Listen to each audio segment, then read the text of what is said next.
Gentlemen and lovely ladies, ladies first, how are you? How are you? Good to be with you. Thank you. Thank you. Glad to have you all watching and waiting. 129 kicking off straight from the get-go. Wow, that's awesome. And we usually build momentum. Shares are appreciated through your favorite social media where you have like-minded people seeking to build wealth in these reset times. And wasn't it an interesting spell? Whoa, a little bit wobbly. We're going to talk about that. Indeed, we're going to cover it in some detail. And I'm going to ask you to also consider whether you should be doing the following. You should be money managing for number one, because when things go wrong, as they sometimes do in bull markets, and we have been warning a little bit for this, that you can suddenly have a spill, and that's kind of exactly what happened. My dear support team, can you close that window? The noises are a little too loud. We thought we'd play the birds and the bees. I love the nature and environment, but suddenly it's getting real distracting. They started going tweet, tweet, honk, honk. We have lovely nature outside. Good to have you. Let's get straight to a little bit of a check on the charts. Everybody might have got hurt to varying degrees. The key element is, was it contained or was it outlandishly large? If you got absolutely broken, that it's almost like you cannot trade anymore, you've lost 90% plus, you've made a real mistake, and you need to think again about how you go about trading or whether you should start with leverage. Maybe you should just do investment and hold. The market will move. Chasing the fast dough can actually be the slow way around. Tortoise and hare, you know the story. So maybe investing first. Earn the right to leverage. Leverage has got to be very judiciously treated. So we'll carry on and we'll talk a little bit about it. I always say the moment you start showing a P&L, it's usually the time when it's about to fall. And we did exactly that, and it fell. So we're going to talk to you about Bitcoin. A little bit of the warnings about what might have been, because I was a little bit lucky watching every night before. So routine. Unfortunately, 24/7 doesn't allow you to sleep. Weekends are thin markets. It's kind of dangerous, and things can happen fast. So every weekend, every night, it's almost a routine. I have my go to sleep settings on crypto, and there was something going on that was worrying me, and when we go into the charts, I'll show you that. And I was lucky that I reduced immensely. However, I didn't close entirely, because we all want to hold on. There's that little bit that it might go up and then you're not in at all, and we kept a toe in, and I got punished on that side. But because I was pretty much right sized, it's actually still very, very happy with the overall performance. If you're not in that you've just had a good surge and you're not grateful and feeling happy right now, you were oversized. If you've lost anything much more than 15, 20%, look, you can be maybe a bit more than that. If you've lost much, much more than that, you were oversized. So bear that in mind. Let's go into the charts and have a little bit of a look of what, in fact, Bitcoin has been doing. So here we go. We're heading for the charts, and we're going to get our drawing pen out. So you may recall, for a while I was pointing out key levels of significance that were going to be very, very important for you. And guess what? They're shown up again. If there's one thing I would like you to remember, it's our 3 S's, all the 5s. 55,000 right there. It was the 54K that we felt that you could get a revisit to when we were worried about this head and shoulder. And it was the 57K, and you might also remember the 59.5. For those of you that are watching for the first time maybe, or are a bit foggy of the brain and you watch so many YouTubes you can't remember what was said previously, I can remind you why these things were said if we get a little bit of backup history. So you can see they were playing a role for us very early when we were looking at the wedge. So I'll buy a little bit more time so that we can see the individual candles and pull it through.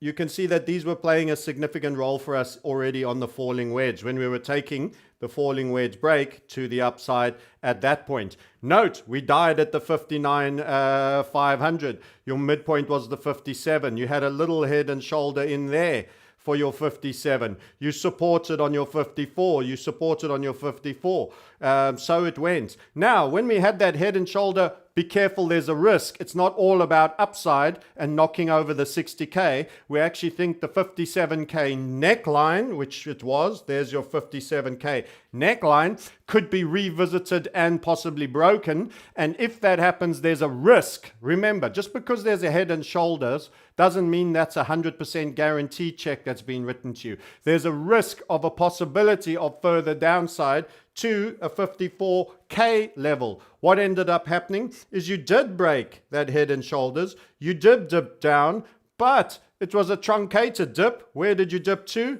That's right. That all the fives level. So we had two levels, 55,500 and right down at 54. One of them was made, and then you set up an upside reversal structure. So we're following where the market has been, how we got to where we were, so that we understand why these levels are significant and why they've become significant again. So I'm going to drop it back down a time frame. We're looking more recently now. Pull him through, get some more real estate. And what I want to highlight to you now is on that reversal where you got the 55 run, that was actually the head low of an inverted head and shoulder reversal. So there was the break.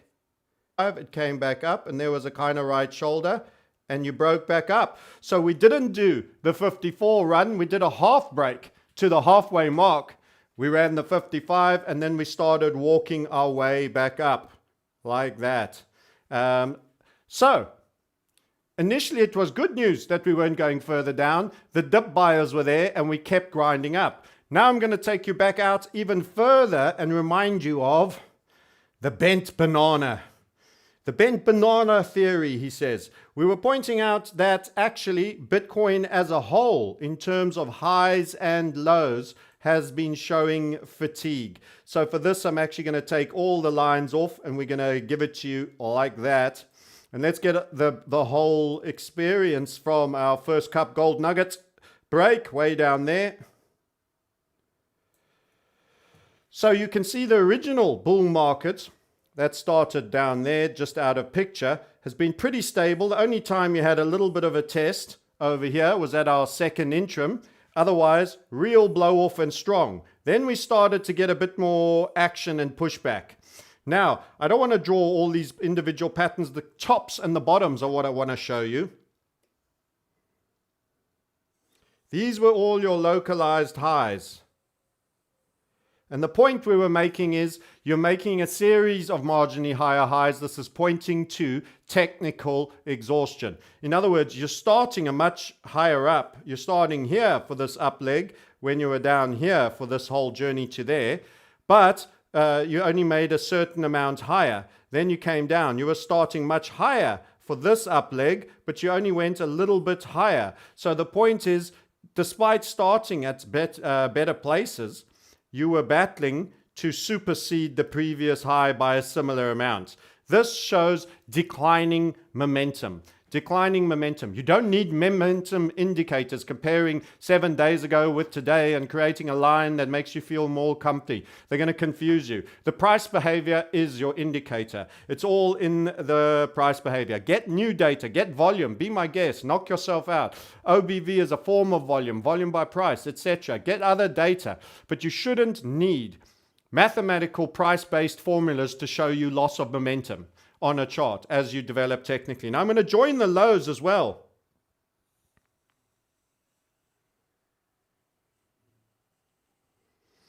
So you can see our bent banana theory has developed even further. You ended up with a marginally higher high, despite us warning, listen, there's a possibility with this head and shoulders, which got a lot of the yay boo crowd out. You made an even smaller marginally high, and you came down more brutally than you did in the previous instance. Far more brutally. There was a complete bid absence. Look, it was a weekend attack. Sure. You are sitting on the low end here. But overall, there's fatigue here. There is fatigue. I'm sorry to say it, there's a bit of fatigue. You could have a dull summer of pullbacks and setbacks that will set up the run-in for autumn and winter into the December. Everyone says December will be the highs. That makes me think it probably won't. I think we might extend this cycle a little bit, but you could be dull for longer during summer. So it could get delayed and pushed out. Yes, the halvening is, it's peaked twice before in December, etc., etc. And I'm certainly going to say back off a little bit rear end of November probably, but it wouldn't surprise me then. As adoption, remember I was talking about adoption and new money coming in. That's kind of like a bell curve, like that. And here's your cypherpunks right there. The tails should be getting a lot lower. I haven't drawn so beautifully there. We're kind of here where the actual new money, the rate of ascent in new money, when institutions, family offices are all starting to flip, the scale of that is significantly bigger. So we could get an extended bull run. Remember, First Cup Gold Nugget is a 2.5 year continuation pattern. From that hand to this hand, way back. It started in December of 17 and it's run all the way until we broke July of last year. So it is a massive pattern, and that's better part of 2.5 years, represents 25% of Bitcoin's total history. So for me, we are probably going to have an extended cycle that will fool everybody. But what could happen is you have a dull summer for a lot longer than people expect, and they get a little bit, it's all over. And then it picks up probably maybe September or back end of August, etc. It could happen. This is looking generally vulnerable. It's looking vulnerable. A good correction could set up a nice big continuation pattern for going again. Nobody wants that. No one's asking for that. But let me just say to you, it's not a bad thing. So you say, but, you said recovery in your title. Short, possibly teensy weensy, medium term. I think there might be a little bit of a rally. But later on, I think we could actually be tested again. This is a brutal sell-off. That was a brutal sell-off, and it wasn't over. You had an immediate reaction. We have not got that much immediacy in our reaction so far. Those dip buyers are suffering from some fatigue. So maybe there's a bit of a lull in that institutional money coming on board, or some people are in the know and they're worrying about something else. So that's just something to you to think of. So making the case for an extended cycle, but over here, possibly making the case for a longer period of dullness. But before we break to the downside, possibly, I think we actually have some recovery first. Partial recovery. Nothing too exciting. Nothing too mega pump. It doesn't look like we're going to get a reactional snapback of great momentum. What I think is you might, whilst everyone is now a little bit more bearish and thinking downside, you're going to have what I call a walkout recovery. So short term, very teensy weeny, medium term, where medium could be more than a week or two. But at some point, I'm suspecting there might be further fatigue to occur. Because of this hasn't just started, this that I'm drawing for you, this collection of lows. And in actual fact, some people talk about S curves, and they like them. And I think my best understanding of what they're referring to when they talk of that is something more like this. So you end up with, and I'll choose a little bit of a fatter Koki and we'll go back to our favorite color. You get a little bit, whoops, it's draw mode. We get a little bit of a, yep, that's your S. It's kind of a flattened S. So it's kind of a little bit parabola and then like that. And then what typically happens is we need that correction, set up continuation, and get a new degree of structure, and then we go again. So everyone will get bearish, they'll get frustrated. People trading with leverage on medium to long term are going to get stopped out continually because of sell-offs. You might dip, you might see 40s possibly during this period on stab downs at wicks, but then there'll be a bit of a recovery back up to the mid 50s, then it'll push on back to 57, then it'll be back down again. Could be a bit frustrating. You could end up trading summer continuation. My suggestion is get some rest, do watching remit potentially, during this period. And I should be saying exactly the opposite. There's lots of other interesting things. I can't wait to do a Market Sniper YouTube tomorrow. We're going to be revisiting precious metals, gold, silver, palladium. There's plenty for you to do. You don't have to be full ball, full on a 24/7 market. It's very exhausting. I was finding it exhausting, and I was very lucky that I reduced literally by 75% a whole bunch of alts. And the things that were worrying me were the following. Lots of alts had made all their targets. So we had BitTorrent. We had Theta we'd called first, long time ago, with huge overperformance, make target and overperform. Then we had BTT, BitTorrent. Huge, huge move, big overperformance, it performed. Then we had Binance token. Big target make and overperformance. Now we were getting into more of the groundswell alts. Generally across the board, there was a lot of targets being made. So then you had Litecoin making its target. You had Link making, all HVF structured setups making their targets. We had Ethereum. We gave you Ethereum 2,500. We said, back off, get out. Let's just show you the Ethereum while we're at it. We'll come back to Bitcoin on the macro view in a minute. And that scintillating S-curve of great insight. So Ethereum, let's put him up there. We did say, careful now, crypto kiddies. You're going to get a kicking if you're not careful. I'll do it actually on this one. Sorry, let's grab that. If 2,500, you should have taken profits. Now you see yourself sitting at 2,174. Look at that structure. It was gorgeous. It was absolutely gorgeous, and it performed, and we gave it to you here. There was your target, 2,454. The 2,500 was run, and it was good to go. And you should have been long from around 1,700. Stop over there, and target out over there. We'll show you on a lower time frame some of those other annotations, because Ethereum is interesting too. So we're looking at the big markets, the goddess of alts, Ethereum, and Thor himself, Bitcoin, the big boy of the crypto markets. These were your key markets, and Bitcoin decided to go down. It was taking the lot down with it. This is the principle of God market that you learn here. We needed Bitcoin to be stable, broadly congesting, or going moderately up. We didn't want it to be super strong. He would have honey badger suckled all the sweet stuff out and been getting all the money, and the alts couldn't move then. But the reason I was still in a little bit is I was still waiting for Ray. I was still waiting for Scale. Just because you have an alt run doesn't mean all of them make them home, by the way. More than 9 made them home that we were accurately involved in, and I think 3 in total failed before, in other words, hadn't got to target by the time they were invalidated by the Bitcoin stamp. That's unbelievable performance, actually. Some people will look at us and go, really? Unbelievable? All our RRRs on all of those are at 6, 7, 8 into double digits on Binance, not including any overperformance with a primer. It was an 82 RRR. If you get 3 wrong, call it 4, and you're getting 8 right, and you're losing 1 unit on the 4 wrong, you're losing 4 units of R, and on the 8 right, the average is 5, 6, 7, and you're getting some killer close to deep in the 80s individual entries. We wouldn't have had a whole size on that. You absolutely killed it. And I'm still in a state of absolutely killed it, even though I'm well off the highs. You should all be there. If you aren't, you're doing something a little wrong on your execution. Here's what you need to do. There's a link below. Book a call, establish method, have a reason for every trade.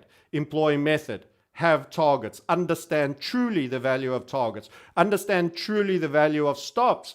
I had some stops on ones that I weren't happy with, and they closed, thankfully. Positions for me that were residual.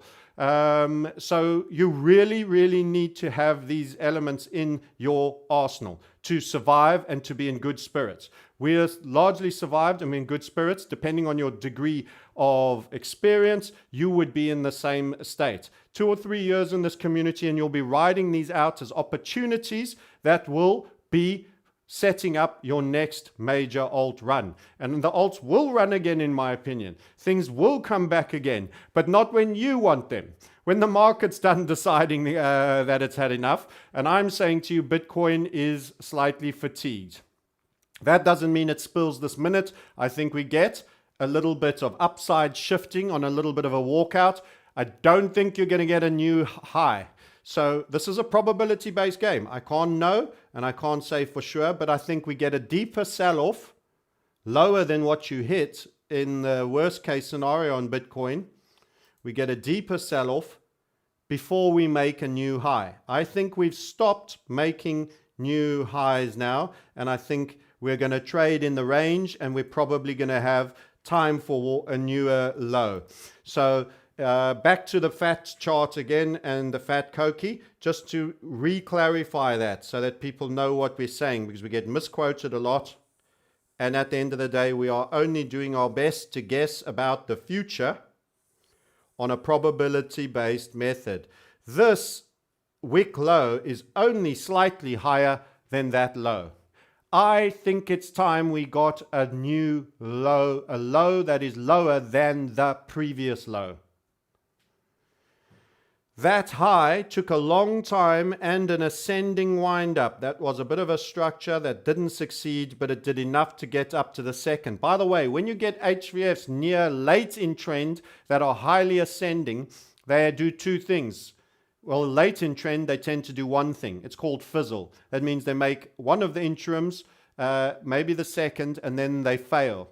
This is exhaustion. It's a feedback mechanism. It's not the failure of the method. It's you not recognizing that you're in a late stage trend with previous marginally higher highs and that you're in a state of exhaustion. And now you're getting an ascending structure where a lot of money has come in along the lows, buying up. Very steep ascending structure. What ends up happening is you get your pop and then there's no more fizz in the can. And then there's bid absence and you fizzle. That's exactly what happened. In the beginning of trends, you actually kill your target and you overperform. And we had some of that on alts. I'll even show you an ascending on Doggy. Yes, we'll cover Doggy. I'll tell you what my view is on that, because I know many people are going to say, oh, don't even discuss Doggy. I can't take you seriously if you mention Doggy. And then there'll be other people that go, why don't you talk about this thing that's outperforming Bitcoin? So you're wrong whatever you do on Doggy. But I'll tell you my take fundamentally and a narrative, and then I will show you an ascending structure that was on Doggy that we discussed in our community. And I said, you know, it is what it is. It's technical assessment purely. It's not a fundamental view. So we'll discuss that and we'll come to that. And by the way, I'm also looking at your comments. Yes, I see some dancing girls and men. How low can you go? They say, we don't know. We'll see. So remember this overall. Your big time frames determine a direction for a while. This is fatigue, marginally higher highs. This high is ever so marginally higher than that one.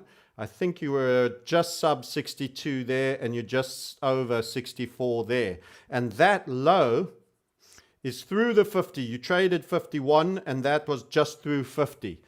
Those are ever so much marginally higher in both ends. You're talking about a couple of grand on both sides. It's time for a lower high and a lower low. And actually, I'd prefer if it just properly crapped the bed and got over with it, because then we can get back into what needs to come next. So if we get some form of rally, and we'll discuss that now short term, and then a much bigger sell-off that took us into mid-40s, and then we snap back and we get a nice high rebound. We've let out all the leverage money and the weak hands, etc., and we set up a nice big continuation structure.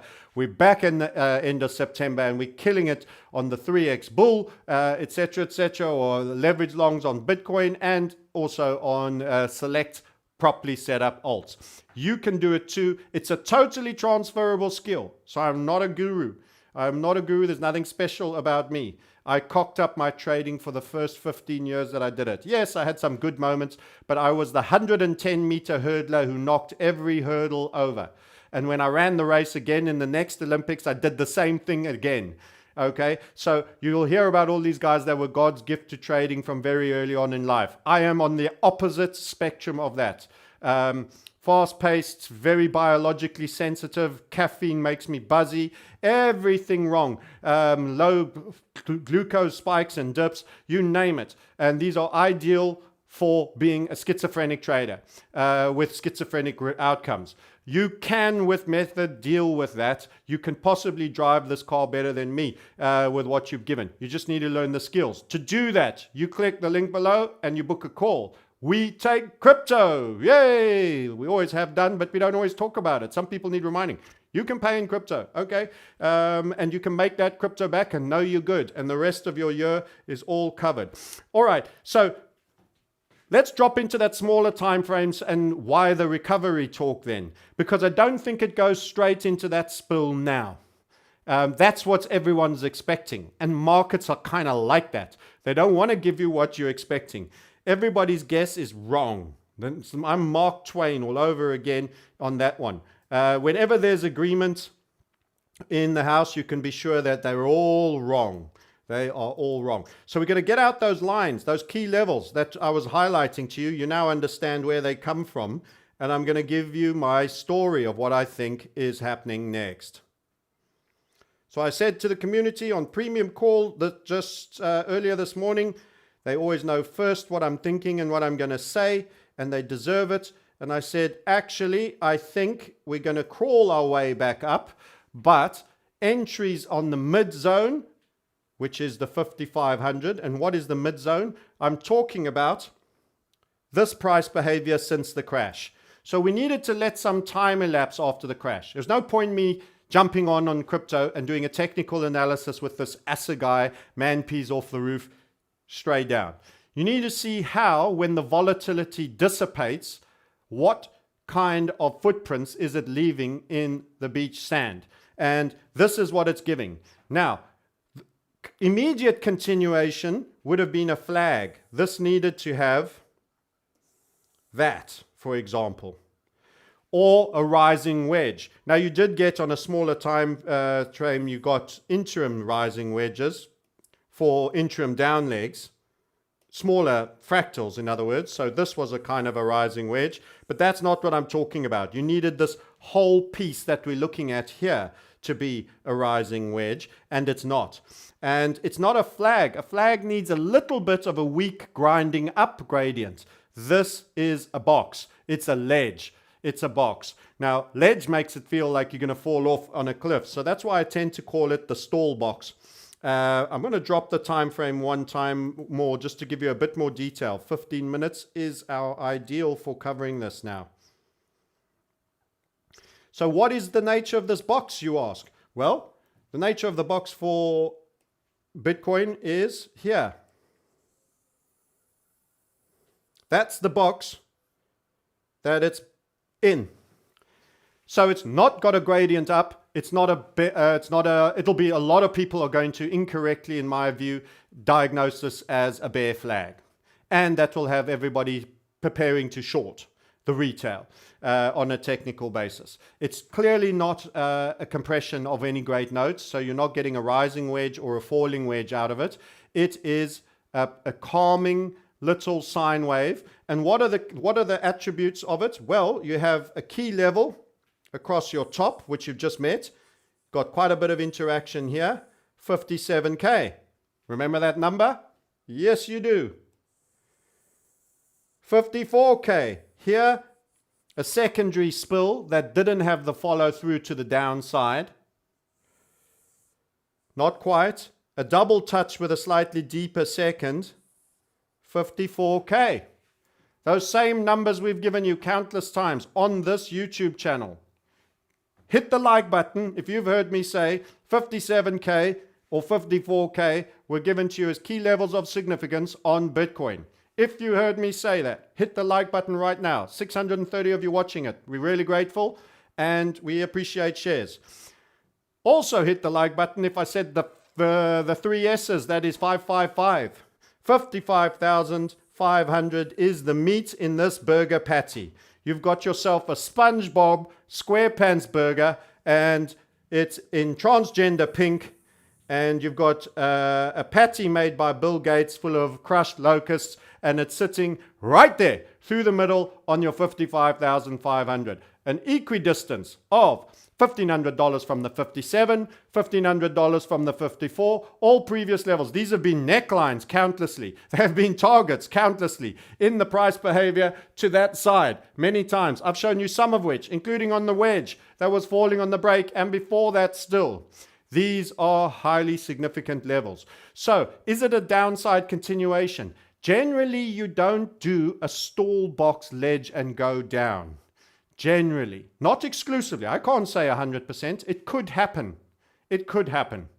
It's just not particularly probable. You're more prone, again, rising wedge, proper bear flag, which has an upside grind.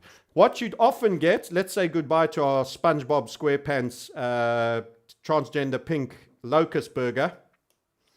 I should start a fast food place and offer a product like it. Tell me you'd be buying that. Doesn't it just sound sexy? Bit of Bill Gates pharmaceuticals in there as well.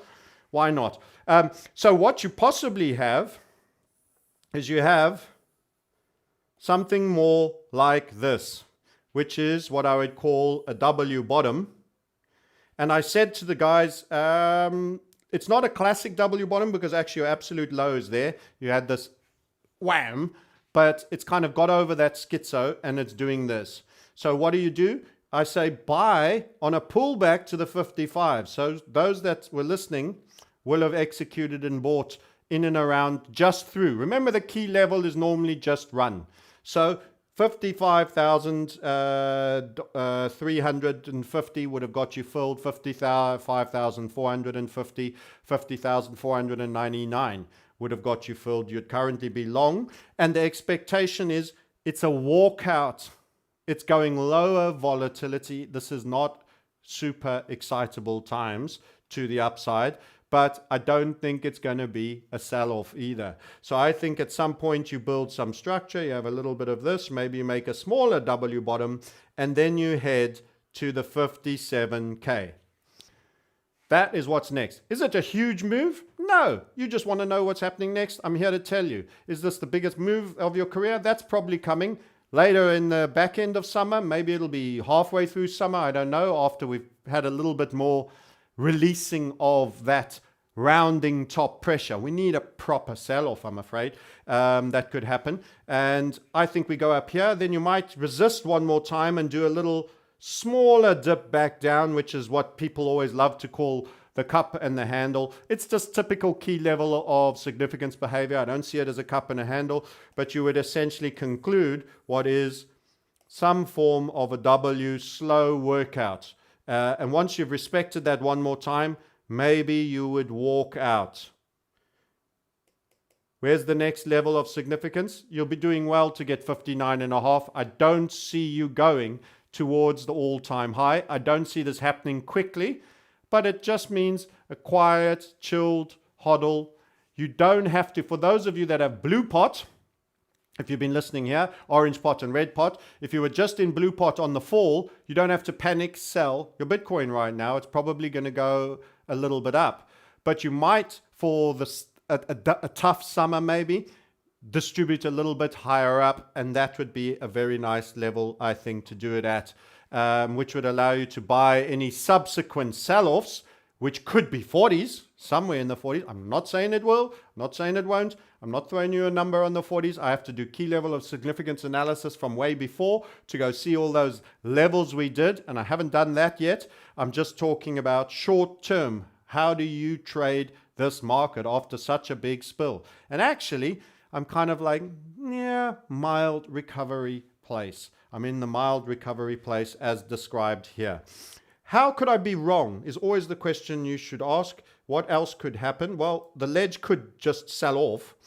And where do you place a stop? Well, the 54. You don't want to run this last low here. You could come back here one more time, like you had here and here. I don't think you want to be stopped. So that's quite far away actually for a trade. So actually if it came down, you could get in later. I would say it starts to become a concern if it runs that first test down after the assegai down. That should have been the weakest again, where people were at their most fearful and thought, whoops, here we go again, help, help, panic. And actually that's as far as it went. So that's a logical place for a stop. And we'll see how far this comes. But I'm seeing mild recovery. So what does that mean on Ethereum side, and how do we be wrong on that? So let's cover how do we be wrong while we're still on the Bitcoin short chart. We could fix our marginally higher highs problem right away. And I've kind of drawn it for you here already. How do we fix our marginally higher highs problem right away, whilst also respecting these key levels that have been thrown down? I've drawn you a falling wedge. I've already forward casting one example of quite a few that could occur. A falling wedge would be good for us because it would not be a complete nightmare. It's showing that there has been support. So the line I've driven is there. Let's do it in a straight line.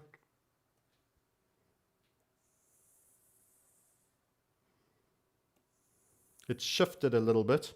I think I must go to log scale. Maybe I drew it on log scale. Hold on. That's better. Do you see it? So it goes along here. Whoopsie. Let's get the pen back. You can see that. All interactions. Then the big wick interaction. And there were a lot of consecutive highs. This is what made me nervous the night before the crash as I was doing my bedtime routine crypto. How am I going to sleep? We knocked on our funnel. They had a little HVF there. We made that target. Then we started grinding. We got our first slap in the face. We bounced off this line, and this was a flag. I knew that was a flag. I said, we're going down again. We're going to test this funnel. Bang, it happened. We went down. We tested that funnel. Then it rallied up to there and started rolling over. I was like, I don't like this. It's going to come down and test the funnel again.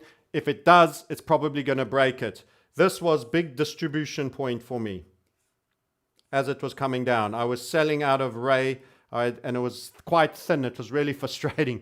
I'd been a bit naughty and got a bit big on that one, so I had hopes for it. And I was like, man, damn, I got to get rid of 60,000 of these damn things. And they were trading at like 100 bids. You know, a big order was 100. It was like, bam, bam, bam, hit the stack hitting. So I was wailing out of that one a little bit. That was the only one I'd probably been bigger than I should. But when that funnel was being challenged and the new low, it didn't look good. And I stayed up late till 3. It rallied and then pulled back down. I said, this thing's definitely going. And at that point, I'd cleared a better part of 75%. And I finally went to sleep and woke up to the collapse. Very lucky boy, because I was a little bit aggressive and I could have been hurt out beyond the 20% mark if I hadn't. So this is a way we recover. This is a way we could recover. What does it mean for this? Again, I would say you could still go up, but you'd go like this. So that's our splitter. You'd go something like this, churny. You wouldn't be going to 59 at all. You would maybe go mess around with 57, get here, squeeze against that, and there would be a secondary sell down here. And this is where you will hit 40s. You'll be through the 50 and you'll run that, and you'll also run that. And we need it. We need it. You don't want to hear it. I'm telling you, need it. I'm like that teacher with a cane about to spank your bare butt. This is going to hurt you more than it's going to hurt me more than it's going to hurt you, at least. And giving you 6 of the best and grinning. No, well, it's not the nicest thought, I know, but it will be a good thing to get over with. We need a letting off of steam. There are a number of YouTubes starting off discussing Bitcoin. I'm talking about these rounding highs. I'm saying, guys, something's coming. Guys, something's coming. It's got to come. We've got to let off. And I don't think that's over yet, because we haven't yet done this, made the lower lows. And the rally needs to fail to make a new high too. So we've actually got to top out. Now, a falling wedge would actually be over reasonably quickly. You could bounce down here to along the bottom and then have a third impulse, dribble a bit, and then we can get back up. And this could give you very nice natural. Then now we can go to 59, do a nice big we would essentially have a nice big all the way down to whatever we end up trading. Let's say it trades at that level, 47.50. You would have your 47.50 on the falling wedge here. Bit of a rough draw, and you get bounced out of the wedge for a nice RH2, a secondary high that's not as high as this all-time high. And you'd be there. Then we could come off again and we could set up for an amazing squeezy Japanesey up to the next big up legs on Bitcoin. So that's one scenario. That's one scenario as well. That would still see you possibly making a bit more highs, coming off quite a bit here, but I think this is churny stuff. I don't think this is good trading space for most people. You've got to be patient and you've got to be small if you want to be in it. And I would be mildly bullish, but you know, the minute you start getting 57s, it starts to become a little bit of a challenge. You didn't hold above it very long there, and you might get above it one more time, and then you could have that fall. That would be quite soon then. We would be making a new low, and you would then get quite quickly your failure to make a new high. If that all turns into an upside continuation pattern on a bigger time frame, we're back at the races again. So that would be one scenario about not making the 59. If we make the 59 on this, that kind of probably spoils the possibility of the wedge. Not necessarily. There might be a different draw. We'll see, depending how it gets there, how long it takes, what kind of price behavior it's doing. So that's a couple of examples. Let's have a look at your questions.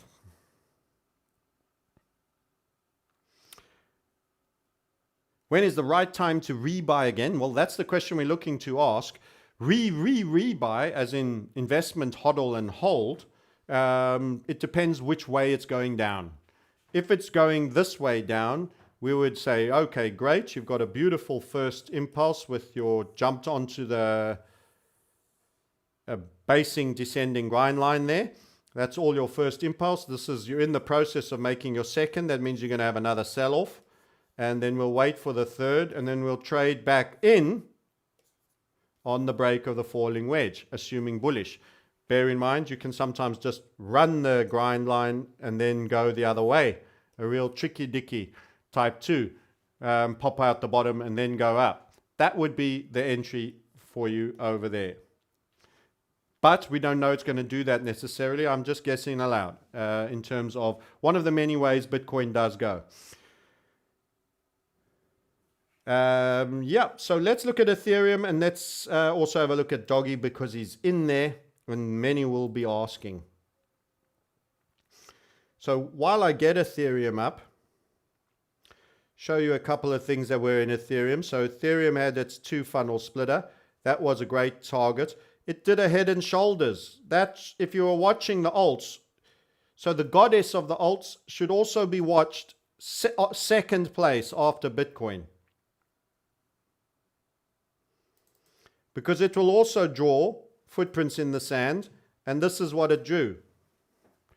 So my chosen way of drawing this, and we've just completed a very, very detailed recording on head and shoulders. You won't find this theory or interpretation anywhere on the internet, anywhere else. This is HVF methods taking. This is advanced head and shoulders. My community guys will be getting it probably during next week. And my insiders are being trained up at it just before. So that will all be released shortly. But I will just tell you that are watching for free. We actually have a number of types of head and shoulders. Simple, complex, hybrid, nestled, and monarch. And inside here you have a little bit of a hybrid. And what's what we call the M top. So I would prefer to measure that all as the head. And we have criteria by which we come to these conclusions. It's an M top. That is a revisit to neckline in the M, and that is a left and that is a right shoulder. So it doesn't change too much, but some people would have tried to do it the traditional way, who only think of one piece for a head and would have called that a head. They would have had a very weak, small left shoulder, a very big right shoulder with a complexity in it. And that's different. So it can be confusing, and how you deal with practical price behavior in the real world rather than all these idealized, beautiful drawings that never work out quite like that in the real world. Anyway, that target was made. and it was generated. We took a neckline of 23.20 and it was a warning, and that revisit to the 23.20. After that visit, and then your break, you actually had plenty warnings, guys. You're sitting there and you're thinking, I got wrecked. It's unfair.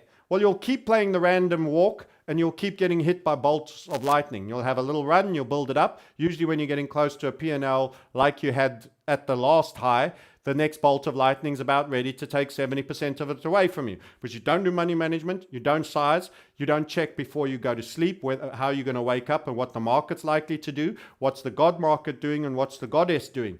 And Ethereum had just run its 2, 4, 5, 6 targets over there. And it had done this channel upwards that I'm illustrating, and it threw it down all the way back there. That is telling you it's looking for a trapdoor at the 23.20 to let go of and to go down. So it was also giving you an indication. It was also showing the weakness that occurred, and thankfully was able to reduce most of my Ethereum. And later regretted I wished I hadn't closed it all. But I thought there was a chance. I didn't think it was absolutely, you never know, but it was a higher risk period. It was a higher risk period, and you had clear reversal structures on the second most important crypto of them all. So we've covered Bitcoin, how it showed you. It was getting weak. And now we're showing you the second one, how it was showing you. And you just had a major reversal pattern. Make a target on a wick right there. That wick went right down to there. Where's there? You could have almost got it on the original funnel that's set up. The entire move. It almost gave a full sell-off back down. And it might, if Bitcoin goes down, it might, and makes a lower low, it might do that too. The other thing that was a big key event that many people, so I did a sort of a Twitter thread. I don't know if any of you followed that. The big key events that were happening. The meme token became the news. It's always a top call thing for me. And I'm going to come back to you on my take on Doggy fundamentally-ish and what I think's happening. A lot of alts had made their targets. I've described how many. I was still hanging in on a few that I'd hoped would make it. They didn't. The biggest one Ethereum had just recently, a core milestone, $2,500. Do you remember when Bitcoin was $2,500? I was already in the crypto game then. I remember when that was a big ass deal, man. $2,500 all time high. Whoop, whoop, whoop. It's unbelievable. You know, and now we're walking around, we're complaining it hasn't stayed above 60K. Well, it could probably give you a 40K move. In any bull market, you will have natural corrections, and I think last time they were averaging around 33%, but you can have a 36, you can even have a 39% correction. And we've had a lot of minor bloodlettings, but we're losing momentum. We need, I think, almost a bit of a big one. And I'm not wishing for it, but it clears the goddamn air. So you need to be slightly more defensive orientated. The first leg of the bull market, I'm saying, is largely now done. You're in a congesting environment where there's grounds, fertile grounds, for another sell-off that will go deeper than the low of the last one. If you get leveraged up to the long side again, you could get hurt. So whatever you're doing now should be short, tactical, small, and have very clear-cut targets and very clear-cut stops, aka a method. Click the link below. Book a call. It says, link here to book a call. Do it. That's what you need. Okay, so that's Ethereum. You had a head and shoulders and it came down. And now what's it doing? It's also in the similar fashion to Bitcoin, doing a little bit of a range trade. It's got a box of its own. And you guys won't know this, but the premium guys will. If I give Ethereum a blue box, you might see that we have a confluence of targets. So there was the head and shoulder target here. Note how it's bounced on the head and shoulder target again, and again, and again, and again, and again, and again. All on that 2085 head and shoulder target. Very interesting. We also had a legacy HVF target. We have a confluence of two purple lines. I'm going to make them a bit fatter for you so you can spot them, because I sometimes reduce their dominance because your charts can get a tad messy.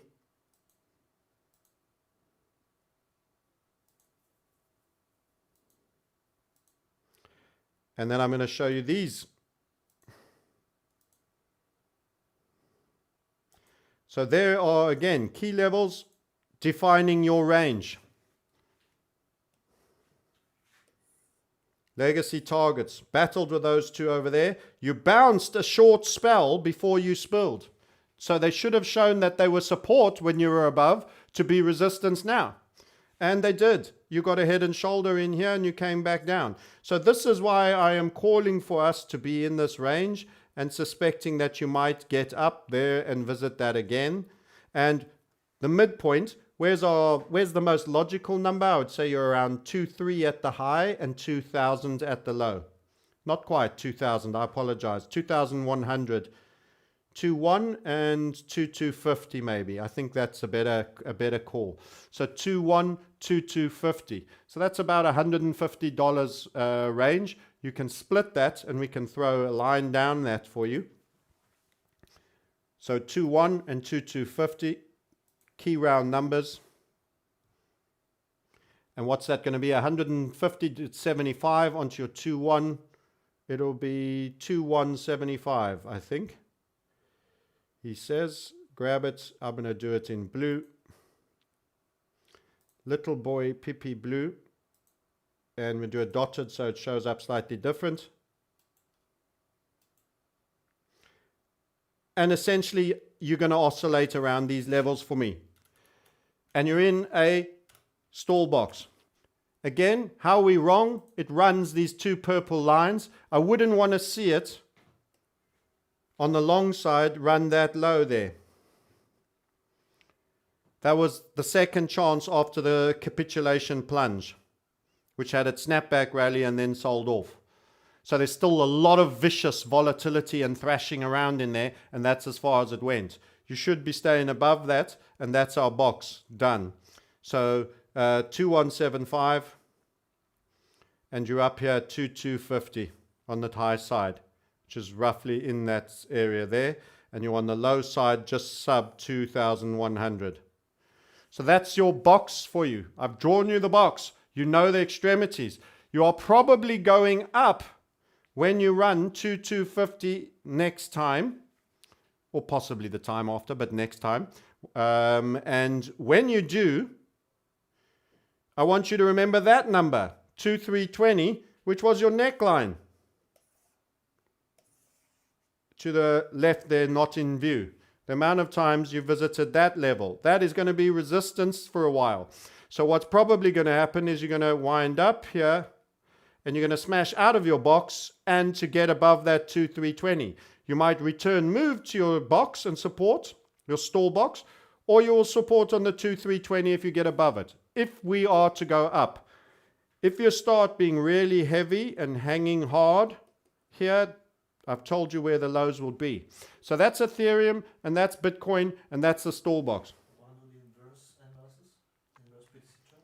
Yes, so we have the inverted BTC chart, and it will make you feel bearish because you have bull bias inherently. And I did share that on that Twitter tube, and that is your falling wedge break.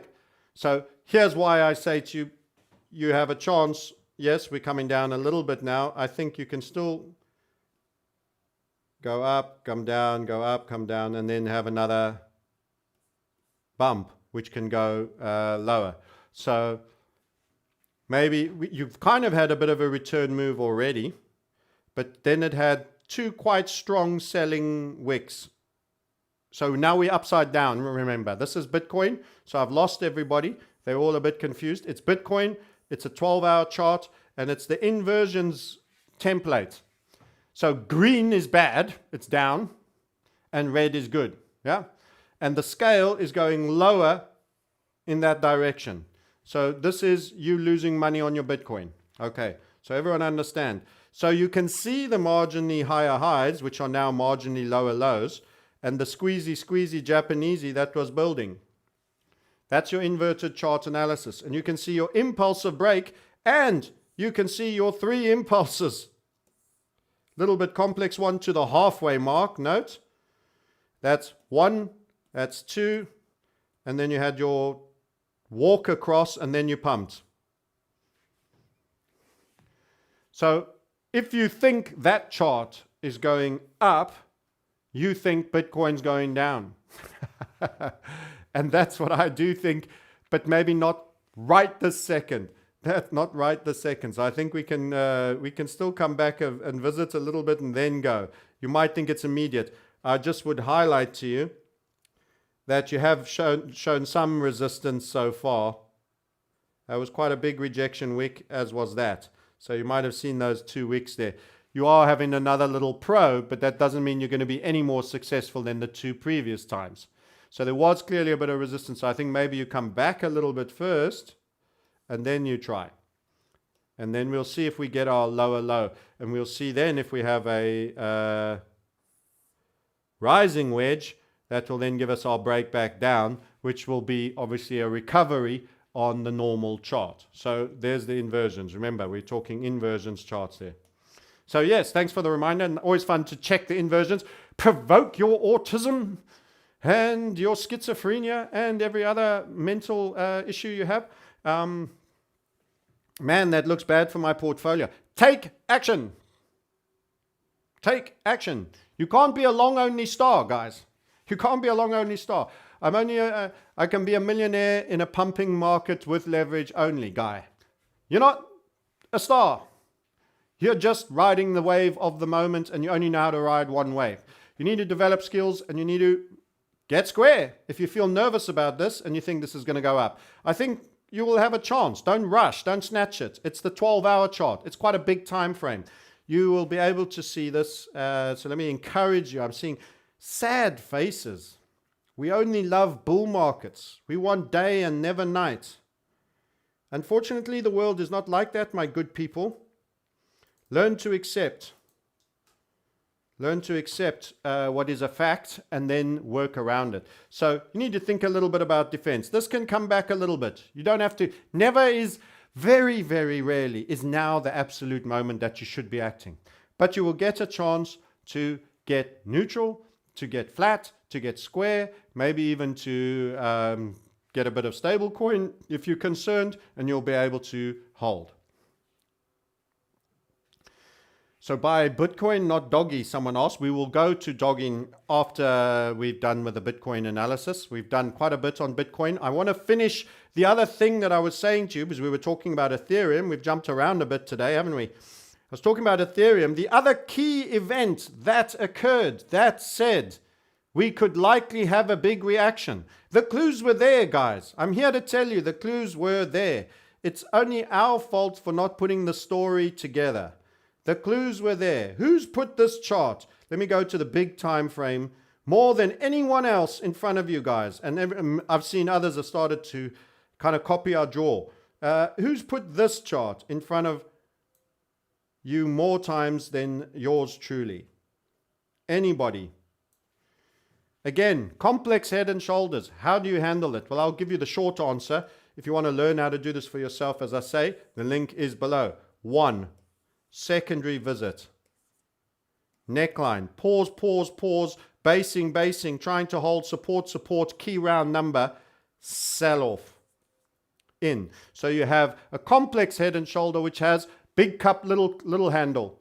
Then you start your journey for your head.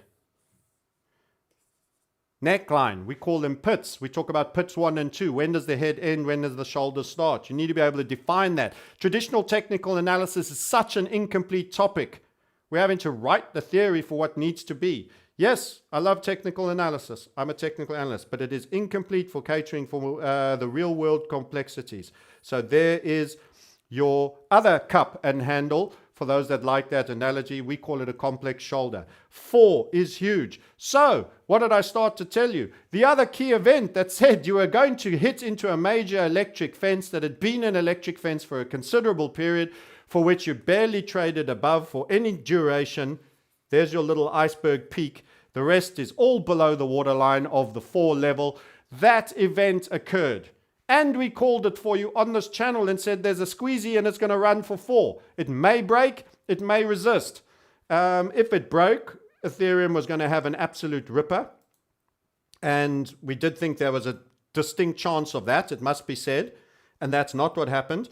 But we said if it doesn't, it's going to hit the 4 and it's going to turn into that resistance. So let's go and show you. There she was.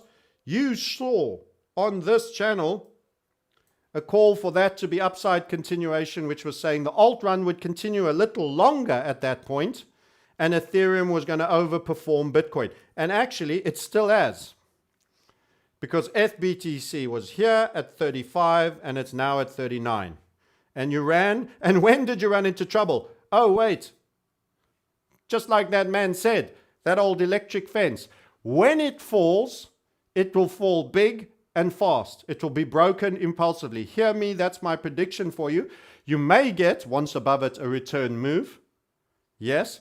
Or you may get a small break and return move early and then a pump. But there will be a very impulsive move in and around this 4 level when this happens, and it will be very bullish for Ethereum. But who knows? Maybe we cycle back a little longer. This could all spill and form a big wind up, and it could take that whole summer and then give you a big structure and go then. And that could be weeks from now, many weeks, 6 weeks, 10 weeks, who knows? But this 4 is a key level. And that was the other thing that was really key that came. So the clues as to why Bitcoin dominance, the final one that I will be showing you, because there were lots of clues. Bitcoin dominance had been in an inverted HVF and been throwing it down. I will show you that chart next. But you had FBTC coming to a key critical level.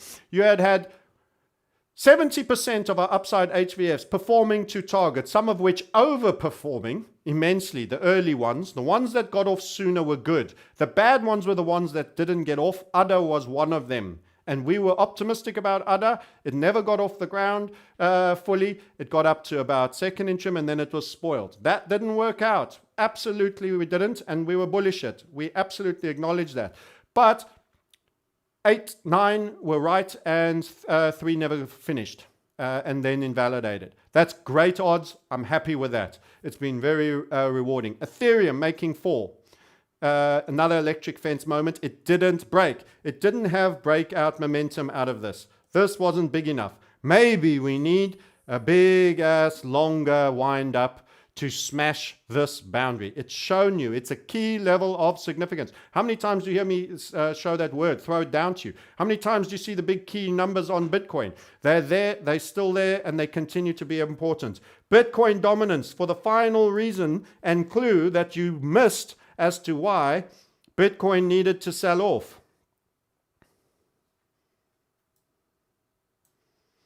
All the HVF reasons you would battle with because you don't know it. We drew this. We discussed it in premium. I'm not sure if I ever live streamed it to you guys. The free views.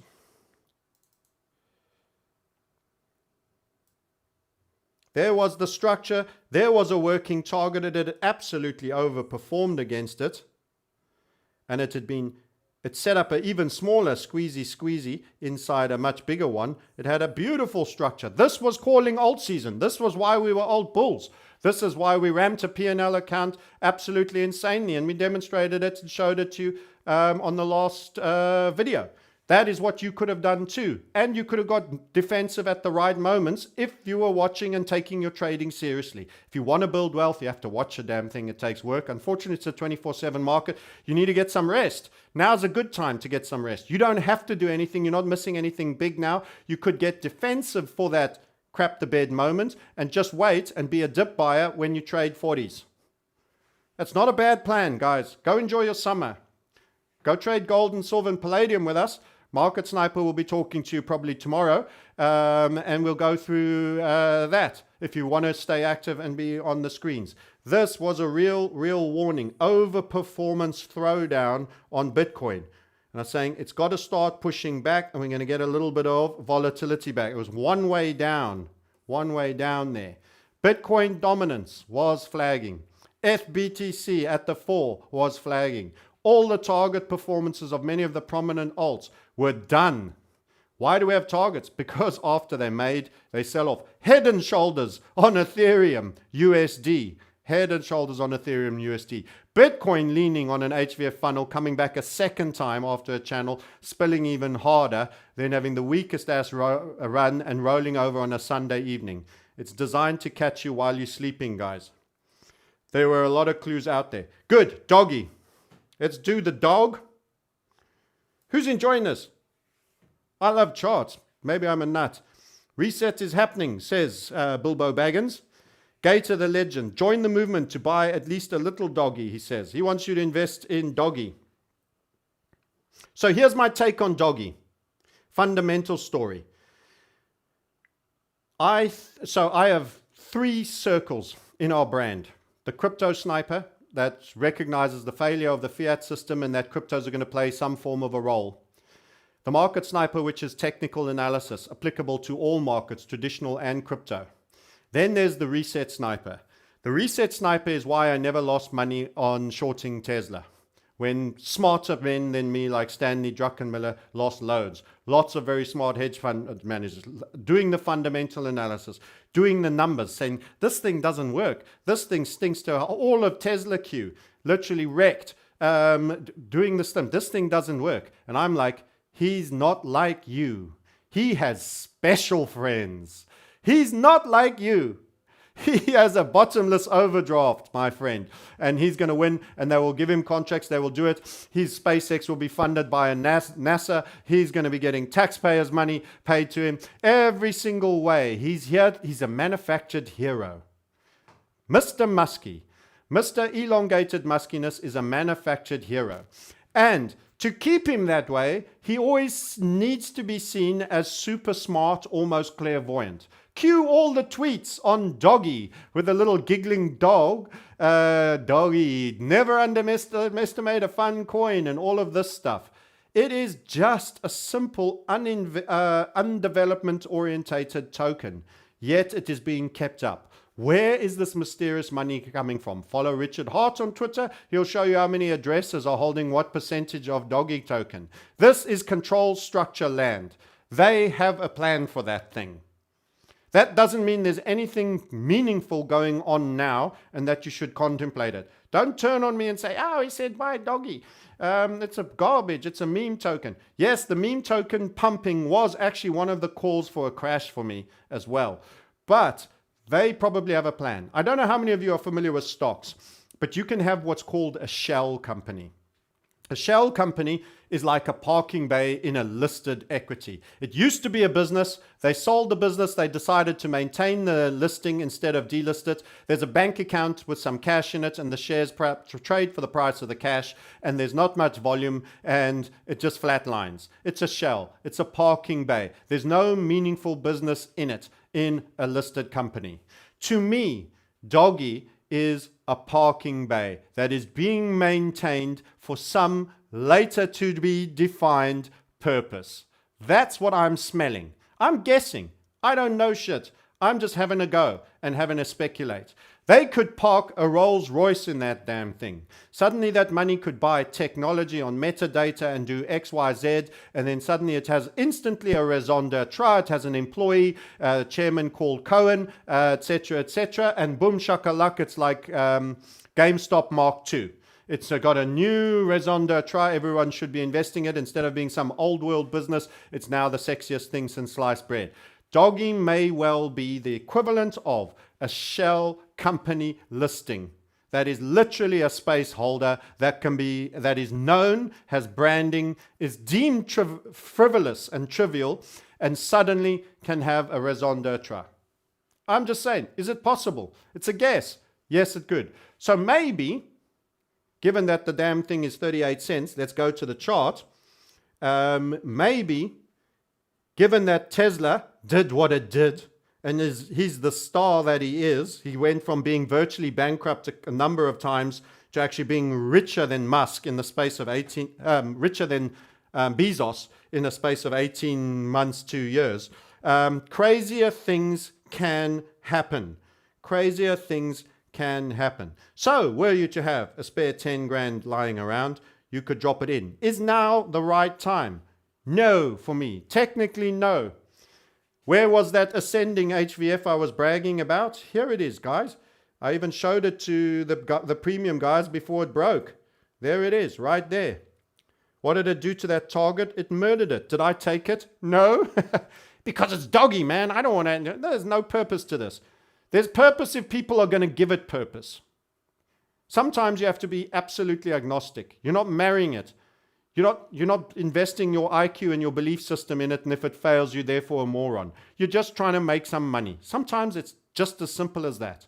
If you'd bought there, you would have blown the nice little pullback for a flag there, and then uppity up, you got another continuation pattern, boom chakalak, and you're smiling. You would have been in 13 cents, you're sitting at 35. By the way, there were more of those earlier. I'm not going to do the whole history of it, but actually it sets up quite nicely. Does great HVFs, and you don't have to miss them. You don't have to miss them. Could it become something? Yes. Is this good technicals? No, it's caca. Convex, rolling over. I would not want to see it run that. It could come down and give us a little bit more. Maybe you can get in over here on the third low if you want to be really speculative on any pullback. I think it'll pull back. You might want to get it sub 30 cents. So I've put an alert there. You can see it. Tell me when he's below 30 cents. You could put 10 grand in that and hope it goes to $10. Guess what? If it did, you'd go from 25 cents or 30, call it 30. You go 3 1/3 times up to $1 and you go 10 on that. You'd go up 33 times. 330 grand. Not bad if you put a 10K in it. Providing it's money you're prepared to lose. Is that investment advice? Absolutely not. Is there anything really functional or reason that's going on here? I think there will be. There's nothing much now. That's my take. Shell company, is something coming? Why is Musk doing it? They won't spoil his reputation without a reason. They use him to steer you, you see. Here's your shining light. We all meant to look up to him and go, Elon, send me my Neuralink chip for my brain. Thank you for warning us about all of this shit and being so incremental to delivering it so that now I can be a monkey that plays ping pong on a game and is eternally happy and owns fuck all. No, I don't think he's your friend, but he's a palatable icon that has been created for you that seems to be really lucky and seems to have a lot of fortune-telling capabilities. What do you do with that? You don't do what Stanley Druckenmiller did and the rest of them. Don't short it. That's for sure. Stay out of it or have a little gamble. Up to you. So, any questions on my doggy opinion? Someone says it will not go to $10. Do you know what? Tesla at 180 was never going to $1,000. We called an HVF at 1,400. It went through 2,000 and then did a share split and went higher still. You don't know that it won't do $10. Neither do I. We don't know anything. That's the real truth. It could. It could not. Doggy dump will be used to pump BTC over 100K after summer. Be smart. So everyone like it's a pile of crap. Don't do it. Look, they could put a lot of retail sheeple in there and share them. Indeed, it could be a big ass trap. Could be a big ass trap. That's why I said, don't buy now. Technically, it's wrong. And if you did, treat it as money you're prepared to lose. If it's not money you're prepared to lose, and you're not prepared, remember, all big gains climb a wall of worry. But there's something going on here. Who's funding this? Who's behind it? Who's all those addresses? Who lists a joke thing for billions? I don't know. Not ordinary people with no pockets. Mars currency. Buy BTC, buy ETH, says CyberWeezy. Yeah, that's nothing wrong with any of those. This is fun. Exactly, said Dead Letter Opening. Frogsy, do you know what a doggy is? It's a troll coin. Yes, we're aware of that. Thank you. 3 grand then. Doggy is the new BTC. Dumb money on Mars. No people. Exactly. There's not any people. That Mars story is ridiculous. You're going to live in a bubble, a freezing planet in a bubble that somebody's going to have to get a crane to manufacture this tent bubble that's indestructible for you to live in. Who would want to be there? It's an absolute spy in the sky, impractical horse manure. I just can't even take any of that seriously. It's all balloon juice to have you distracted about a new world somewhere else, far away. There's a backup plan. Yeah. Okay. Why silver and gold? Tomorrow, silver, gold, palladium, and other things of technical analysis in the traditional markets. with me, the market sniper, instead of the crypto sniper. And it will be around about the same time. Any other final questions? Don't forget the link. Book a call. You could have saved yourself a bigger haircut, possibly. You would be watching for a Head and Shoulder. You would be in a community where there's always one of us awake. Hong Kong, New York, Paris, Munich. We all talk about pop music and coins, crypto. Doggy of Venice, someone wants to talk about. Any other comments from you guys?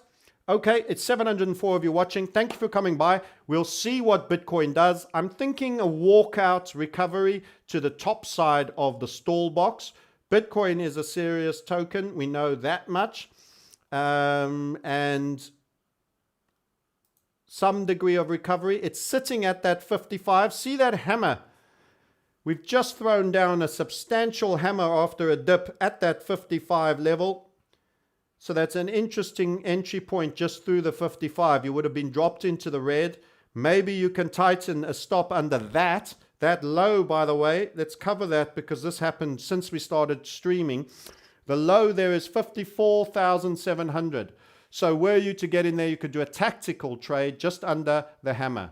It shouldn't go back down there and run that low if our drift up, walk out hypothesis holds. And you could benefit going up to 57K, possibility beyond. There is a neckline. Was it a neckline? It was on Ethereum that it was a neckline. We have a 59,500, which was a legacy neckline from some time ago. And we also have that funnel, that HVF funnel that starts there on the red line, 59.3. I would get out a bit before. You might make the 59,500, but by the time we start getting up under this funnel here, I'd probably get out. That's not a bad trade. The risk reward for those interested would be something like this. It's tactical, it's small, and I think you still need to think about your long-term defense against a later second sell-off where we run and make a lower low. So you would be doing something tactical now, and there could become more problems for us in the future. So please bear that in mind. Don't be getting big ass again and over leveraged and all of that. Nick a buck. That would be around about 6 risk reward on that low. So that's possibly an idea. I would take it off if it worried me. And you shouldn't hold beyond that level anything. I would reduce investment if we start threatening that blue pot into more stable coin. Okay, final comment. Hit the like button. Thank you, JC. Yes, indeed. Always engaging. Thank you. Thanks, my bald friend, says Phil Kogan. Yes, it takes one to know one, Phil. Luckily, I've seen him. He's even cleaner shaved than me. Monero, says somebody. Monero. Okay, he's dragged me into one more token. What's Monero doing? I haven't looked in a while, so I have an inherent curiosity. Let's answer Monero.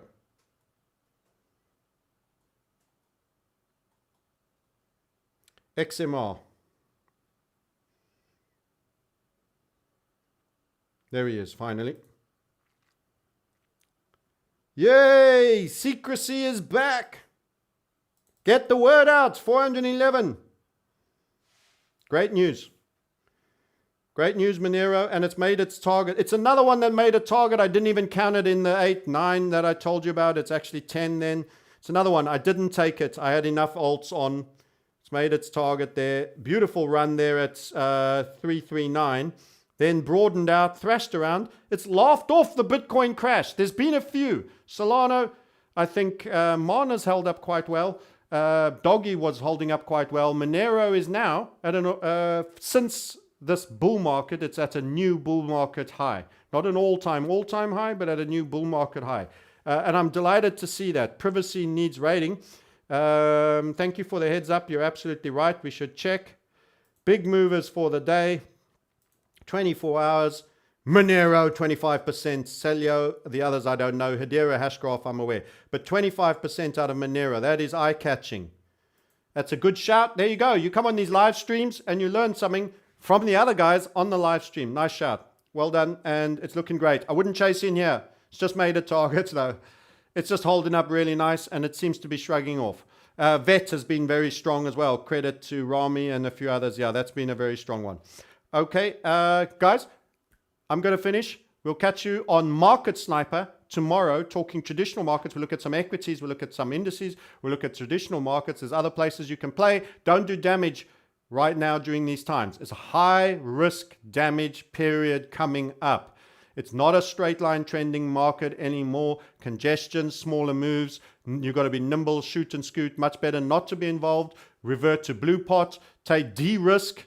Hot pot certainly shouldn't be in at all. And de-risk orange pot right down and be light investment. Be calm, possibly a bit defensive in this short, mild strength that could be a setup for a lower high and a future lower low. Just saying, and it would be good. That falling wedge, it would be good.